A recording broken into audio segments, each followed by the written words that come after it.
का अगर हम डिलीटेड टॉपिक्स देखें तो हमारा था पहला व्हाट इज़ लिविंग। ये कुछ डिस्टिंक्टिव अलग अलग कैरेक्टरिस्टिक्स हैं जो एग्जिबिटेड होते हैं बाय लिविंग ऑर्गेनिज्म, जैसे कि growth, reproduction, ability to sense environment, mount a suitable response, जो कि हमारे माइंड में आता है immediately as a unique feature of living organism.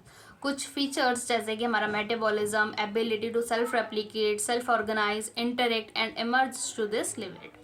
ठीक है। अब कई सारे हमारे जो लिविंग ऑर्गेनिज्म है वो ग्रो करते हैं, इंक्रीज करते हैं मास में और increase in the number of individuals, जो कि हमारी ट्विन कैरेक्टरिस्टिक्स है ग्रोथ की। अब एक जो हमारा मल्टी सेलुलर ऑर्गेनिज्म है वो ग्रो करता है बाय सेल डिवीजन, और प्लांट्स में हम देखें तो हमारा ग्रोथ होता है सेल डिवीजन से, जो अकर होता है मतलब कंटिन्यूअसली होता रहता है through out their life span. Animals में हम बात करें तो ग्रोथ हमारी एक अप टू एक सर्टेन एज तक देखी जाती है। सेल डिवीजन कुछ टिश्यू में रिप्लेस कर देते हैं कुछ लॉस्ट सेल्स को। यूनिसेलुलर ऑर्गेनिजम्स ग्रो करते हैं हमारे सेल डिवीजन से।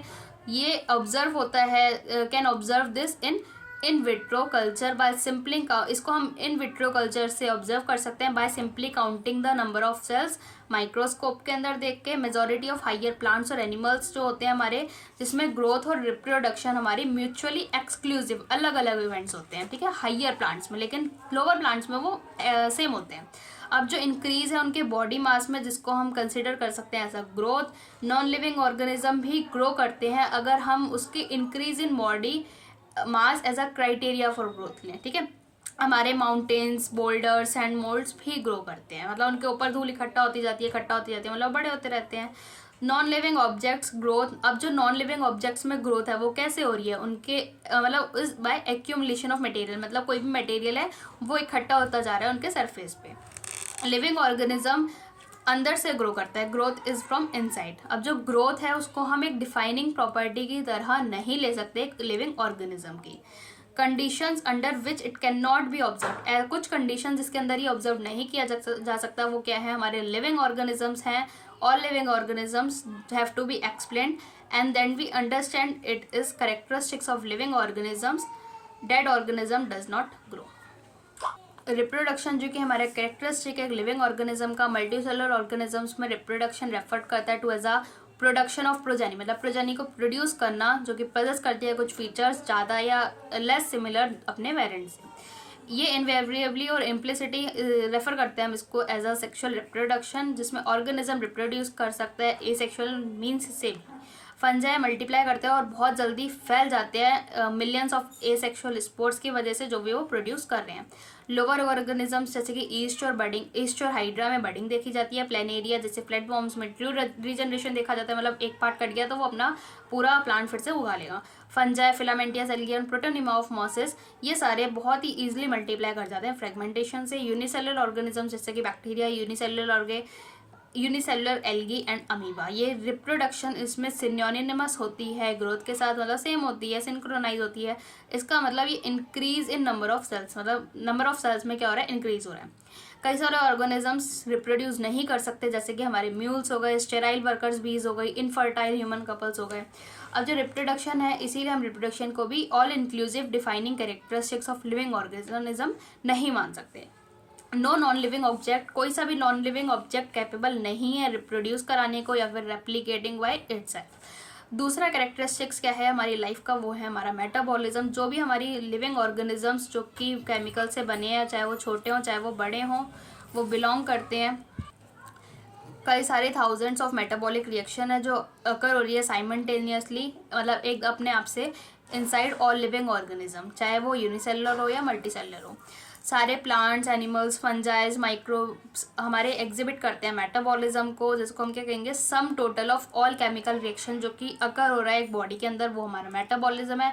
कोई भी लिविंग ऑब्जेक्ट एग्जिबिट नहीं करता मेटाबॉलिज्म को। सॉरी यहाँ पे थोड़ी गलती हो गई, यहाँ ये लाइन ये था कि no non living object exhibit metabolism, कोई भी non living object metabolism exhibit नहीं करता है।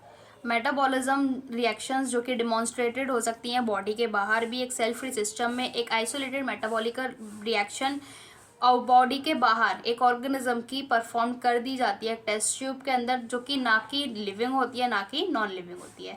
हैंस जो हमारा मेटाबॉलिज्म है वो डिफाइनिंग फीचर है हर एक लिविंग ऑर्गेनिज्म का बिना एक्सेप्शन के।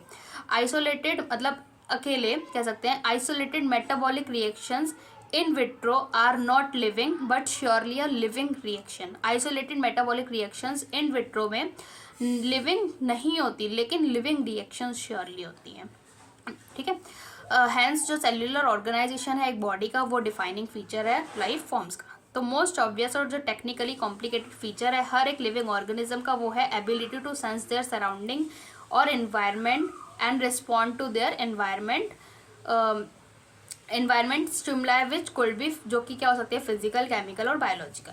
वी सेंस आर एनवायरनमेंट, हम अपने एनवायरनमेंट को सेंस करते हैं हमारे सेंस ऑर्गन्स के थ्रू। प्लांट जो कि रिस्पॉन्ड करते हैं एक्सटर्नल फीचर्स पे, जैसे कि लाइट, वाटर, टेम्परेचर, कुछ अदर ऑर्गेनिजम्स जैसे कि पॉल्यूटेंट्स हो गए, ठीक है, और अदर ऑर्गेनिजम्स और pollutants.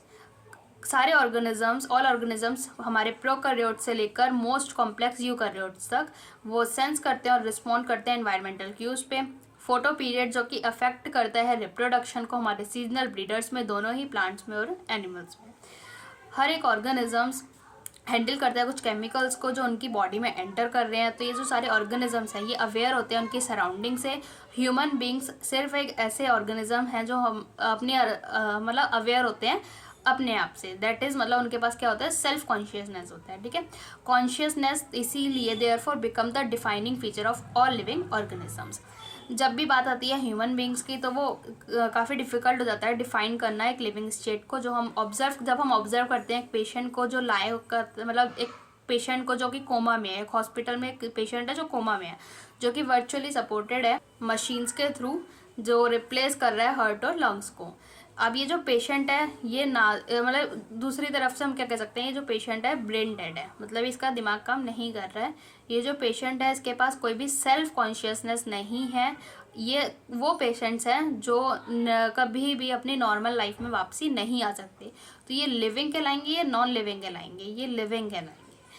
Properties of tissue are not present, कुछ टिश्यूज़ की जो प्रॉपर्टी है वो मॉलिक्यूलर लेवल पे प्रेजेंट नहीं होती हैं, but arise as a result of interaction among the constituent cells. Similarly जो प्रॉपर्टीज़ हैं सेल्यूलर ऑर्गेनेलीज की वो प्रेजेंट नहीं होती मॉलिक्यूलर कॉन्स्टिट्यूएंट्स ऑफ ऑर्गेनेली में, बट अराइज करती है as a result of interaction among molecular components जो कंप्राइज करते हैं ऑर्गेनेली को। ये जो इंटरेक्शन है रिजल्ट करता है emergent properties at higher level of organisation. ये फिनोमिना ट्रू है in the hierarchy of organisational complexity, हर एक लेवल पे। देयरफॉर जो लिविंग ऑर्गेनिज्म है वो हमारे सेल्फ रेप्लिकेटिंग होते हैं, इवॉल्विंग होते हैं और सेल्फ रेगुलेटिंग होते हैं, जो इंटरेक्ट करते हैं सिस्टम को, capable of responding to external stimuli. Biology की story of life on earth पे लाइफ की स्टोरी देखने को कहते हैं। इसका मतलब ये है बायोलॉजी का story of evolution of living organism on earth, या फिर हम कह सकते हैं अर्थ पे हमारे इवोल्यूशन की मतलब लिविंग इवोल्यूशन की स्टोरी को देखना, वाला कैसे कैसे इवोल्यूशन हुआ है, यही हमारा बायोलॉजी हुआ। सारे लिविंग ऑर्गेनिजम्स पास्ट में मतलब प्रेजेंट में और जो फ्यूचर में ये सारे लिंक्ड होते हैं एक दूसरे से by sharing of the common genetic material but to varying degrees, अलग अलग डिग्री मतलब एक कॉमन जेनेटिक मटेरियल तो शेयर कर रहे हैं जिसको हम डीएनए कहते हैं, लेकिन वो अलग अलग होते हैं।